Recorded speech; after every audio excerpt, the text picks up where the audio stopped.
150वें साल के प्रवेश पर ये महान सदन वंदे मातरम के भाव के लिए, वंदे मातरम के यशोगान के लिए और वंदे मातरम को चिरंजीव बनाने के लिए एक चर्चा करे और इस चर्चा के माध्यम से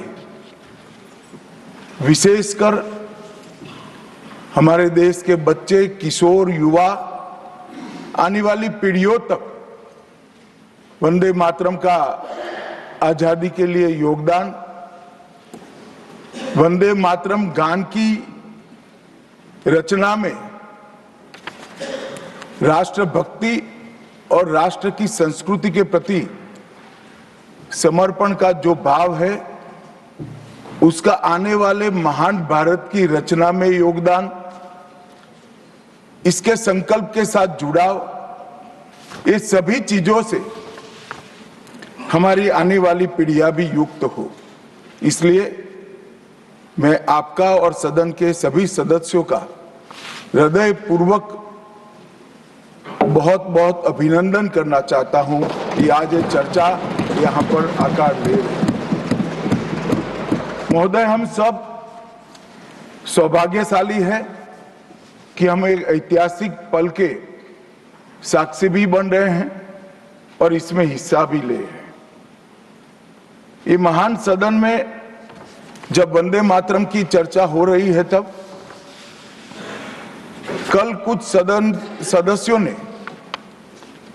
लोकसभा में प्रश्न उठाया था कि आज वंदे मातरम की चर्चा, वंदे मातरम पर चर्चा की जरूरत क्या है। महोदय, वंदे मातरम पर चर्चा की जरूरत, वंदे मातरम के प्रति समर्पण की जरूरत वंदे मातरम बना तब भी थी, आजादी के आंदोलन के वक्त भी थी, आज भी है और जब 2047 में महान भारत की रचना होगी तब भी रहे, क्योंकि अमर कृति मां भारती के प्रति, भारत माता के प्रति समर्पण, भक्ति और कर्तव्य के भाव जागृत करने वाली कृति है। इसलिए जिनको आज वंदे मातरम की चर्चा क्यों हो रही है वो समझ में नहीं आ रहा है। मुझे लगता है कि उन्होंने नए सिरे से अपनी समझ पर ही सोचने की जरूरत है। कुछ लोगों को इसमें दिखता है कि बंगाल में चुनाव आने वाला है, इसलिए वंदे मातरम की चर्चा हो रही है। वो वंदे मातरम के महिमा मंडन को बंगाल के चुनाव के साथ जोड़कर कम करना चाहते हैं। ये सही है कि वंदे मातरम की रचनाकार बंकिम बाबू बंगाल में पैदा हुए, बंगाल में गीत की रचना हुई और आनंद मठ जिसमें बाद में वंदे मातरम समाहित हुआ, उसकी पृष्ठभूमि भी की बंगाल थी। मगर जब वंदे मातरम का प्रकटीकरण हुआ, वंदे मातरम बंगाल तक सीमित नहीं रहा था, देश तक भी सीमित नहीं रहा था। दुनिया भर में जहां पर आजादी के दीवाने थे वो गुप्त बैठक भी करते थे तो पहले वंदे मातरम का गान कर बैठक की शुरुआत। और आज भी सरहद पर हमारा जवान जब अपना सर्वोच्च बलिदान देता है, यह आंतरिक सुरक्षा के लिए देश के पुलिस का जवान सर्वोच्च बलिदान देता है, तो जब वो अपने प्राण त्यागता है, इसके मुंह पर एक ही मंत्र होता है, वो वंदे मातरम। मान्यवर, ये वंदे मातरम का गान, वंदे मातरम का गीत, ये भारत माता को गुलामी की जंजीरों से मुक्त करने का नारा बना था, आजादी के उद्घोष का नारा बन चुका था, आजादी के संग्राम का एक बहुत बड़ा प्रेरणा स्रोत बना था और शहीदों को अंतिम बलिदान, सर्वोच्च बलिदान देते वक्त अगले जन्म में भी भारत में ही जन्म लेकर फिर से मां भारती के लिए बलिदान करने की प्रेरणा वंदे मातरम से मिली। और ये चिर पुरातन राष्ट्र को अनेक सदियों तक अपनी संस्कृति के रास्ते पर आगे बढ़ाने की प्रेरणा भी कई सारे मनुष्यों को इस वंदे मातरम से मिली। वंदे मातरम की दोनों सदनों में इस चर्चा से, वंदे मातरम के महिमा मंडन से, वंदे मातरम के गौरव गान से हमारे बच्चे, किशोर, युवा और आने वाली कई पीढ़ियां वंदे मातरम के महत्व को भी समझेगी और उसको राष्ट्र के पुनर्निर्माण का एक प्रकार से आधार भी बनाएगी। मान्यवर बंकिम चंद्र चट्टोपाध्याय जी ने 7 नवंबर 1875 को वंदे मातरम की रचना उनकी सार्वजनिक हुई। यह दिन कार्तिक शुक्ल नवमी का था। अक्षय नवमी या जगद्धात्री पूजा के रूप में यह दिन मनाया जाता है।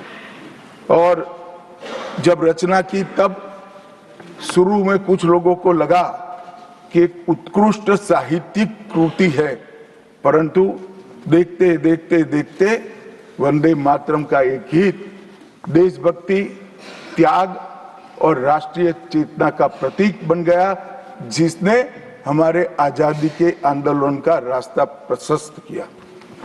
और कब वंदे मातरम की रचना हुई? वंदे मातरम की रचना की पृष्ठभूमि हम सब ने जरूर याद करनी चाहिए। उसकी पृष्ठभूमि में सदियों तक इस्लामिक आक्रमण को झेलकर इस देश की संस्कृति और इस देश का इतिहास झंझोड़ने का काम, शीर्ण वीर्ण करने का काम हुआ था। उसके बाद अंग्रेजों ने अपने शासन के काल में, भारत के गुलामी के काल में एक नई सभ्यता, एक नई संस्कृति हमें थोपने का प्रयास किया था। और उस वक्त ये वंदे मातरम का रचना बंकिम बाबू ने की। और वो रचना के अंदर बहुत बारीकी से हमारी मूल सभ्यता थी, हमारा सांस्कृतिक राष्ट्रवाद था। देश को माता के रूप में कल्पना कर कर, देश की माता के रूप में जो कल्पना की, इसकी आराधना करने की हमारी परंपरा थी, उसको उन्होंने पुनः प्रस्तापित किया था। और इसीलिए ये गीत देखते देखते कोई प्रचार के बगैर, उस वक्त ना सोशल मीडिया था, ना प्रचार के कोई साधन थे, उल्टा जो सरकार थी वो तो उसको रोकना चाहती थी, प्रतिबंध लगाती थी। वंदे मातरम बोलने वालों पर कोड़े बरसाए जाते थे, जेल में डाल दिए जाते थे।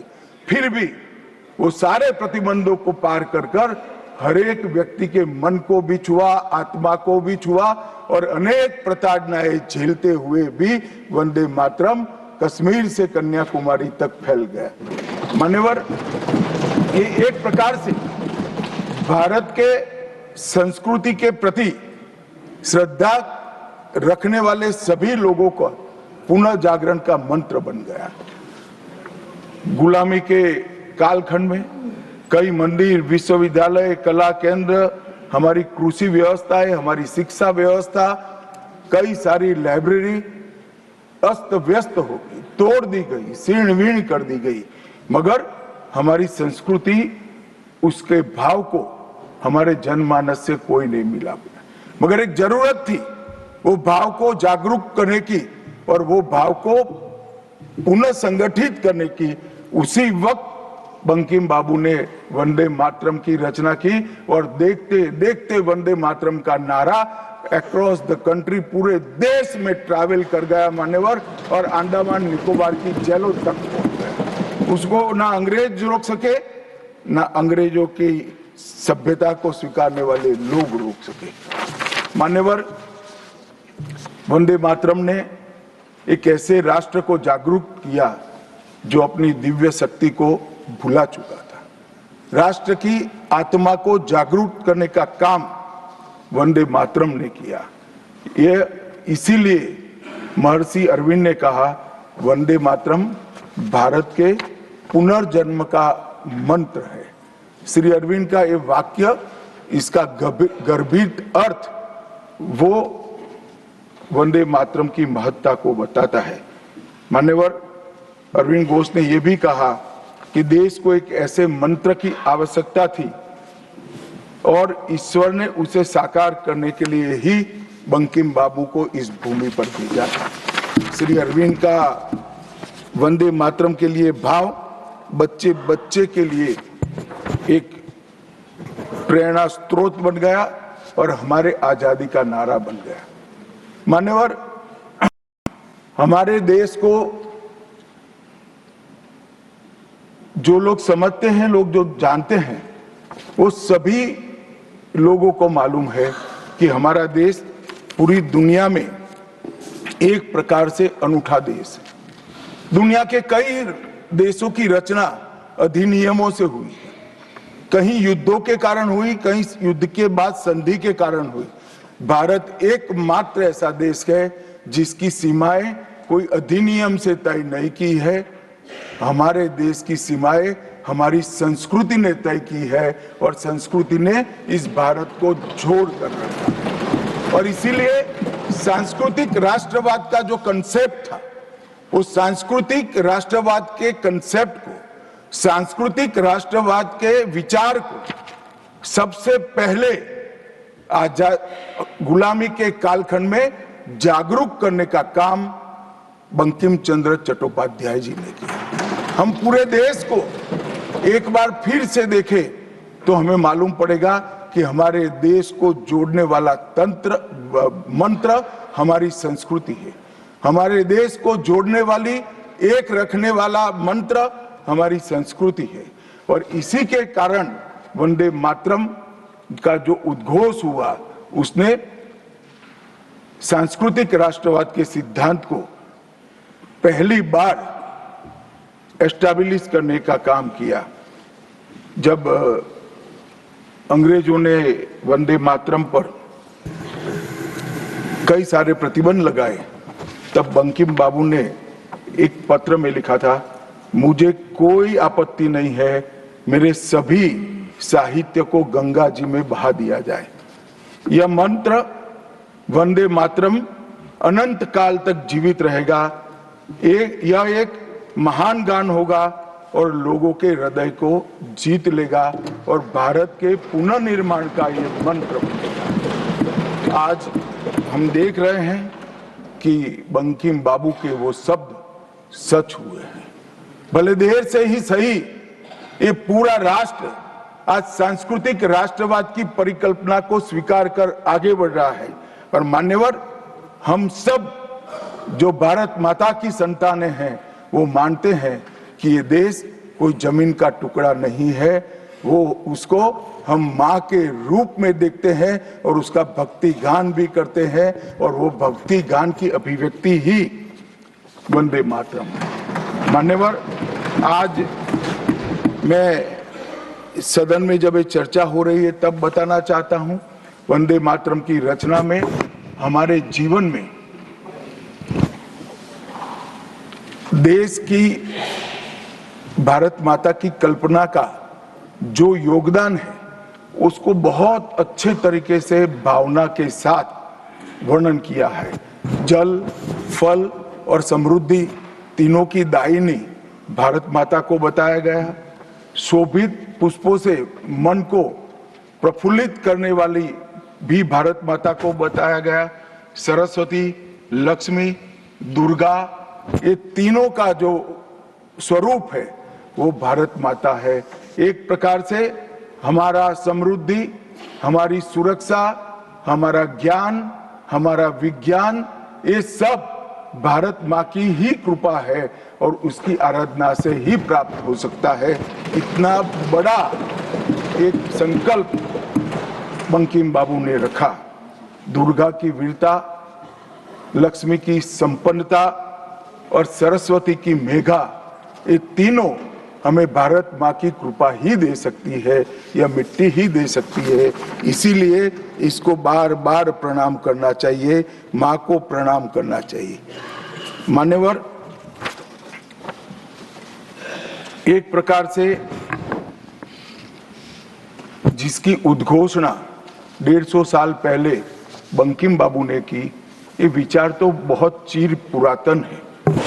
रामायण के अंदर प्रभु श्री राम ने भी जब उनको सलाह दी गई कि इतनी वैभवशाली लंका है, आप लंका जीत ही लिए हो, तब अयोध्या जाकर क्या करना है, यहीं रह जाते हैं। तब उन्होंने कहा कि माता और मातृभूमि ईश्वर से भी बड़ी होती है, मैं माता और मातृभूमि का त्याग करूं। मातृभूमि के महिमा मंडन प्रभु श्री राम ने भी किया, मातृभूमि का महिमा मंडन आचार्य शंकर ने भी किया और मातृभूमि का महिमा मंडन आचार्य चाणक्य ने भी किया।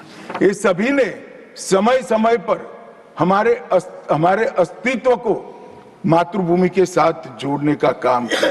मातृभूमि ही हमें पहचान देती है, वही हमें भाषा देती है, वही सभ्य जीवन जीने की संस्कृति का आधार बनाती है और वही हमारे जीवन को ऊपर उठाने का अवसर देती है। इसलिए मातृभूमि से ज्यादा कुछ हो नहीं सकता। ये भाव जो चिर पुरातन भाव था, उसको बंकिम बाबू ने पुनर्जीवित किया और वो घनघोर रात्रि जैसे गुलामी के कालखंड के अंदर जैसे एक बिजली प्रकाश फैला देती है, उसी प्रकार से वंदे मातरम के गान ने घनघोर अंधेरे के अंदर जन जन के अंदर गुलामी की मानसिकता छोड़कर आजादी की प्राप्ति, स्वराज की प्राप्ति का एक जोश जगाने का काम किया।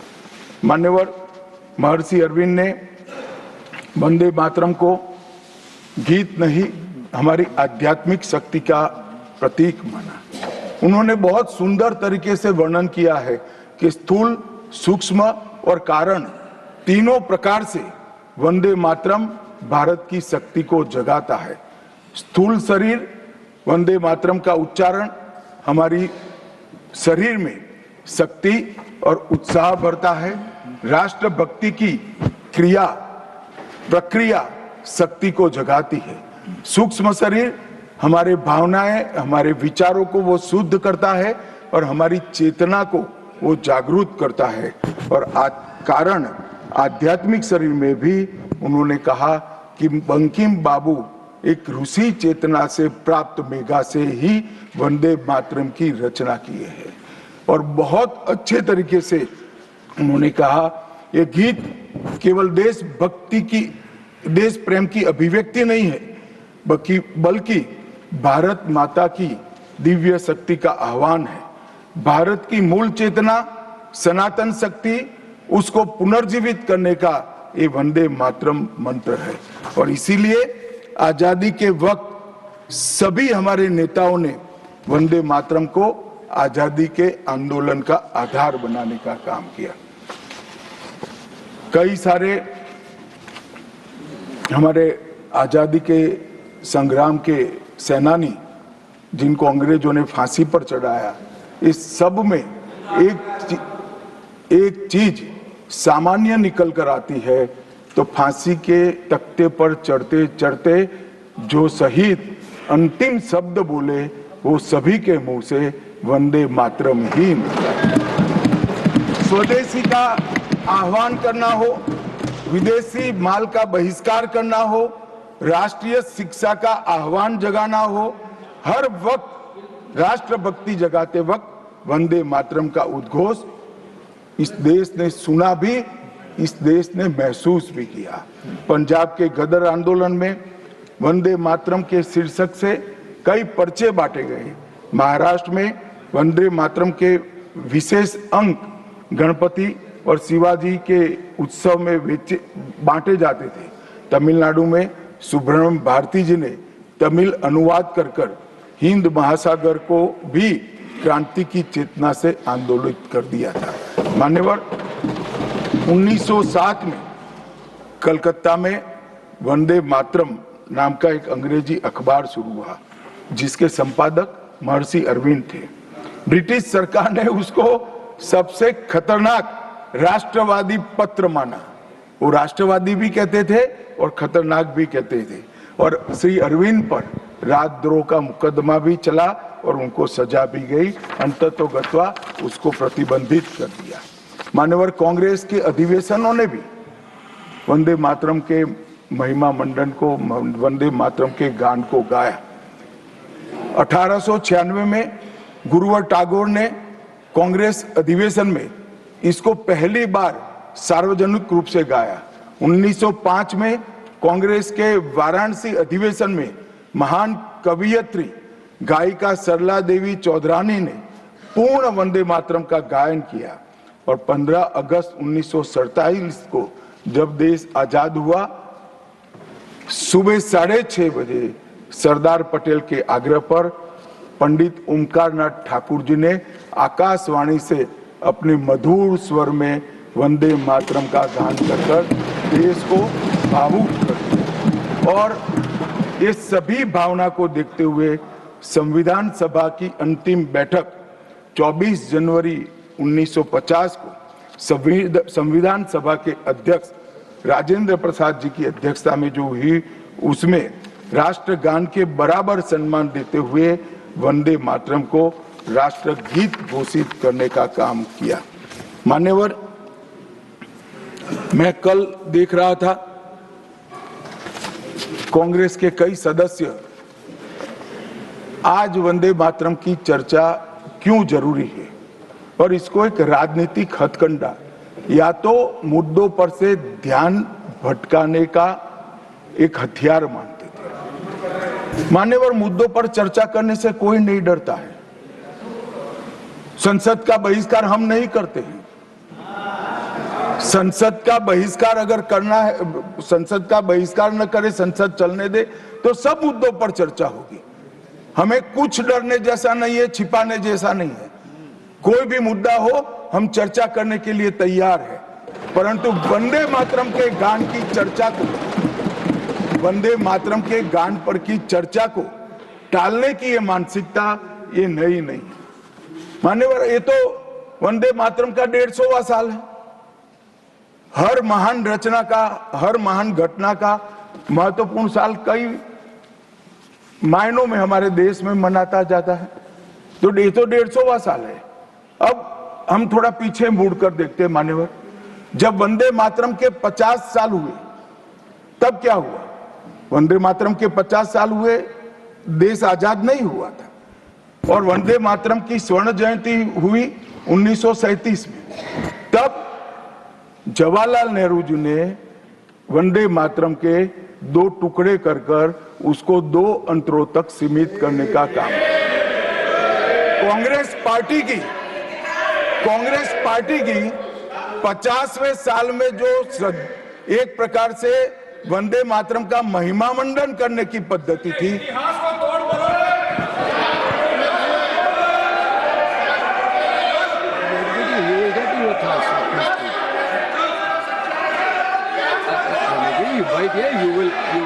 you will get your chance to speak, na? Unless he yields, unless he yields, how I can? Unless he yields, how I can? मान्यवर, 1 मिनट में उनको बहुत समय दिया गया, अपने समय पर बोले ना, मुझे कोई आपत्ति नहीं। आपका समय, खड़गे साहब आपका समय आएगा। Garge ji, सभापति you are going to get your time. Please wait. Garge ji, you are going to get your time. Please wait. Let him speak.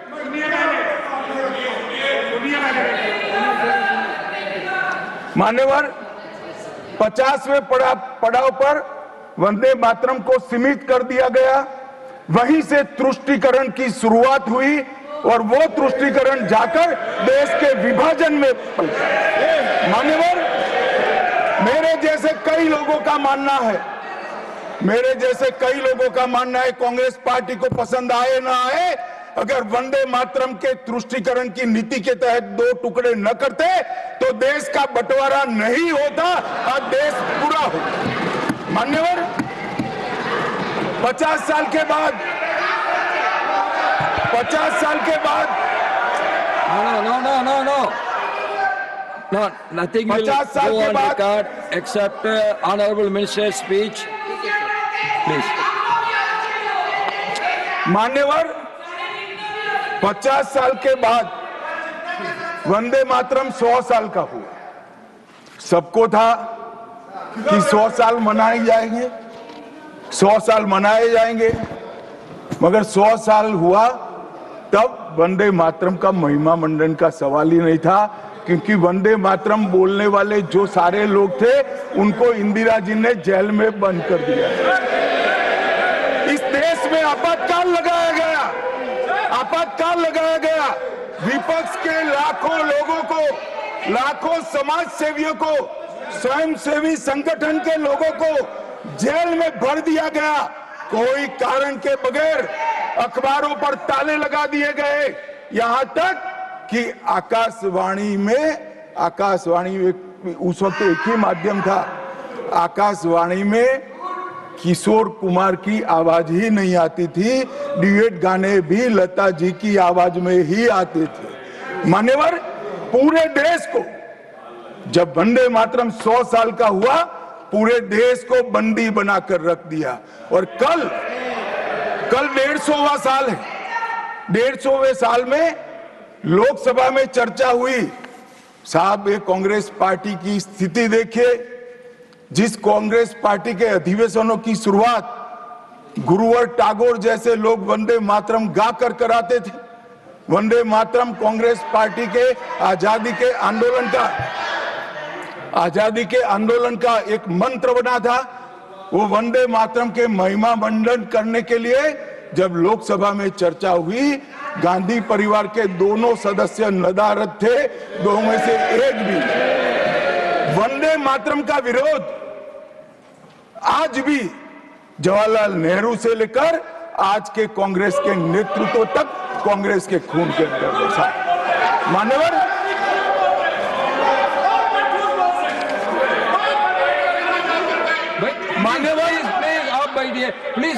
Please आप बैठिए। मान्यवर, मैं तथ्यों के आधार पर कहता हूं, कांग्रेस पार्टी की एक नेत्री ने कांग्रेस बैठ जाओ रामदास।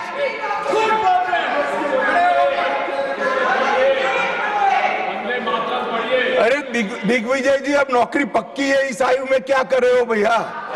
अब नहीं जाएगी नौकरी।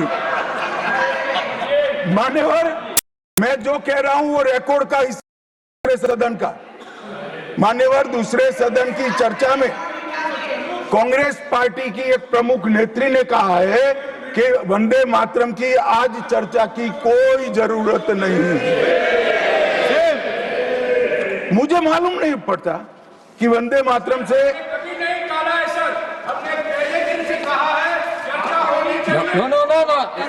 नेत्री क्या कहा? जयराम रमेश जी, प्लीज बैठिए, प्लीज आप बैठिए जी। साहब, माननीय सदस्य जयराम जी का प्रॉब्लम है कि वो सिर्फ विपक्ष की ही बात सुनते हैं, अपने नेताओं की बात को सुनते नहीं है। मैंने ऐसा नहीं कहा, आपने कहा है। मैंने ऐसा कहा कि लोकसभा में चर्चा में कांग्रेस पार्टी की एक प्रमुख नेत्री ने कहा है कि अभी इस समय वंदे मातरम की चर्चा की कोई जरूरत नहीं। ये रिकॉर्ड पर है, रिकॉर्ड पर।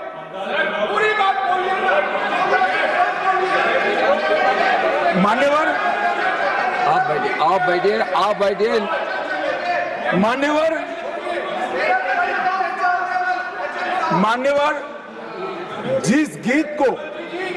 जिस गान को महात्मा गांधी ने राष्ट्र की शुद्धतम आत्मा से जुड़ा हुआ गीत कहा, बिपिन चंद्र पाल ने एक राष्ट्र धर्म है जिसमें राष्ट्रभक्ति और कर्तव्य दोनों समाहित है, जिसकी अभिव्यक्ति वंदे मातरम करता है, वो वंदे मातरम का टुकड़ा करने का काम भी कांग्रेस पार्टी ने किया था।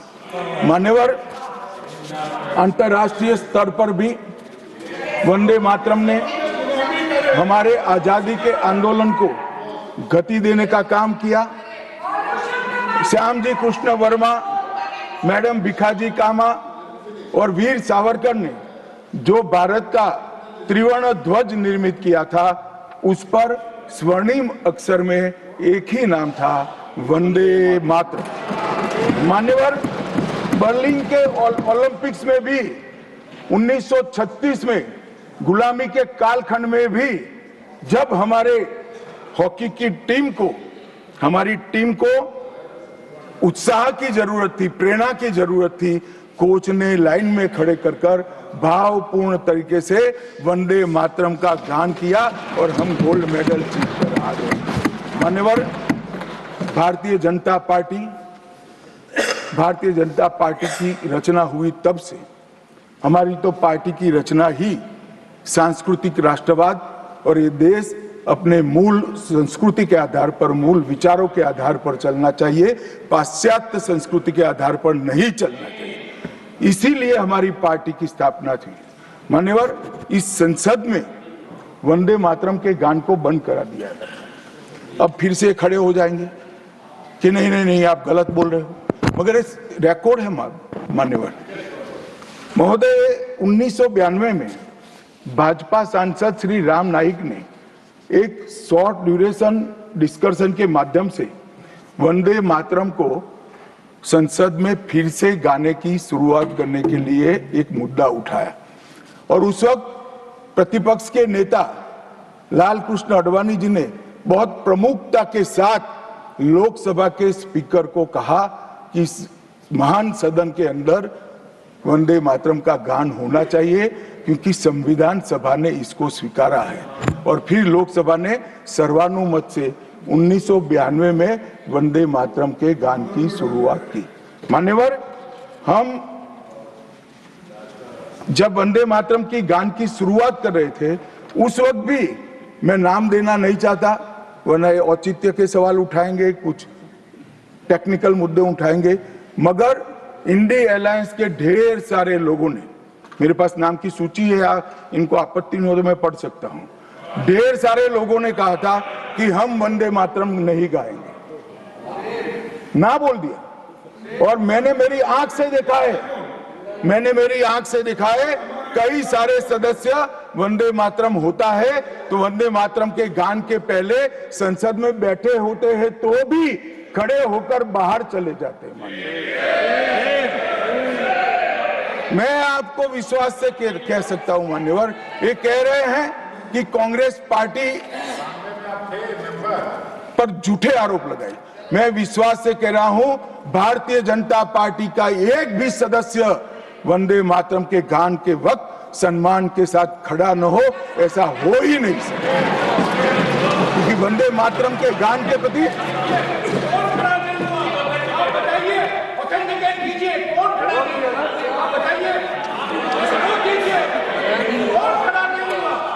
आप बैठिए, आप बोथ बैठिए प्लीज, आप बोथ बैठिए प्लीज, बैठिए please. You will get your chance to speak. You can say your opinion when the turn comes to you.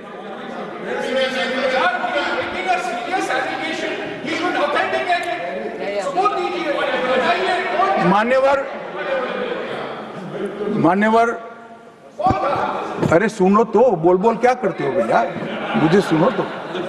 मान्यवर, सम्मानीय सदस्य जी ने कहा है कि कौन कौन कांग्रेस पार्टी के लोगों ने वंदे मातरम नहीं गाने के लिए स्टेटमेंट दिया है और संसद के वक्त बाहर चले गए हैं। मैं इसकी सूची आज शाम होने के पहले सदन के पटल पर रख दूंगा। मेरा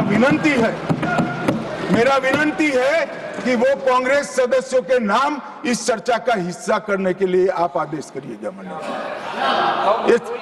इस सदन की चर्चा के रिकॉर्ड पर रहना चाहिए कि कांग्रेस पार्टी के सदस्य वंदे मातरम का विरोध करते हैं। इस देश की जनता इनको जाननी चाहिए। मान्यवर,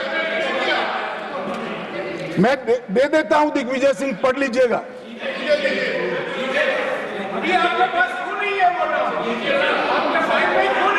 मान्यवर,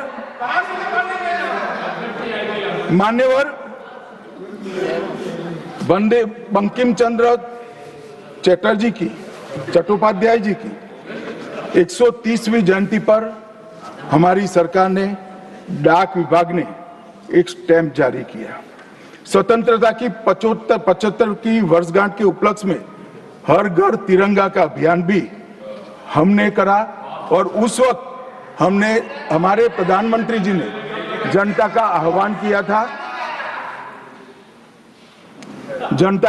किया था कि तिरंगा फहराते वक्त वंदे मातरम बोलना नहीं भूलना चाहिए।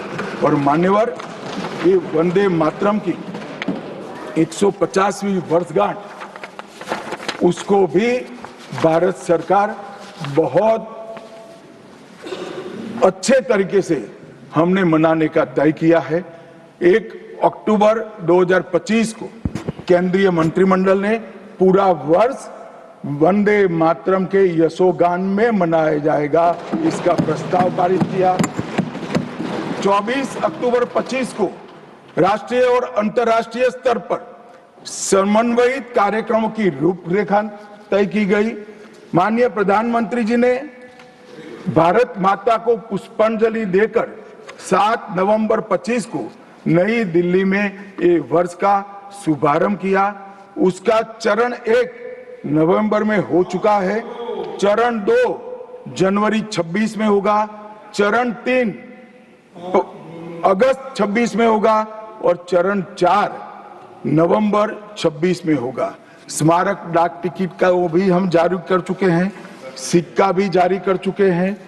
वंदे मातरम नाद एकम रूप अनेकम ऐसे शीर्षक से 75 वादकों द्वारा विशेष सांस्कृतिक प्रस्तुतिकरण की रचना भी हो चुकी है और सुबह 10 बजे उस दिन 7 नवंबर को देश भर में सामूहिक वंदे मातरम का गान भी भारत सरकार के आह्वान पर देश की जनता ने किया।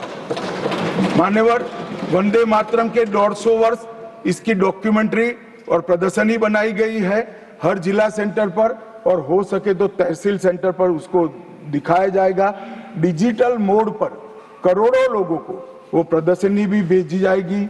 ऑल इंडिया रेडियो, दूरदर्शन और एफएम चैनलों पर विशेष कार्यक्रमों को प्रसारित करने का हमने आयोजन किया है। प्रेस सूचना ब्यूरो द्वारा टायर T2 और टायर 3 शहरों में चर्चा सभाएं का आयोजन होने वाला है। सभी भारतीय दूतावासों में वंदे मातरम आधारित सांस्कृतिक संध्याएं आयोजित होने वाली है। Vande Mataram salute to mother earth के तहत वृक्षारोपण अभियान चालू है। हाईवे पर देशभक्ति आधारित वंदे मातरम के इतिहास को दर्शाते हुए भित्ति चित्र भी हम रखने वाले हैं। रेलवे स्टेशन और हवाई अड्डों पर LED डिस्प्ले के माध्यम से सार्वजनिक घोषणा भी होगी और वंदे मातरम और बंकिम चंद्र चट्टोपाध्याय जी पर 25 लघु फिल्में 1-1 मिनट की बनाने का भी हमने शुरुआत कर लिया है। मान्यवर, देश के प्रधानमंत्री जी ने लाल किले से अमृत काल के लिए पंच प्रण की घोषणा की थी। इसमें एक, जब देश आजादी की शताब्दी मनाता हो उस वक्त विकसित भारत का लक्ष्य हमने तय करना है। गुलामी की हर मानसिकता से मुक्ति प्राप्त करनी है। अपनी विरासत पर गर्व लेना है। देश की एकता और एकजुटता और अखंडितता को हमें संभाल कर रखना है और नागरिकों में कर्तव्य की भावना को हमें आगे बढ़ाना है।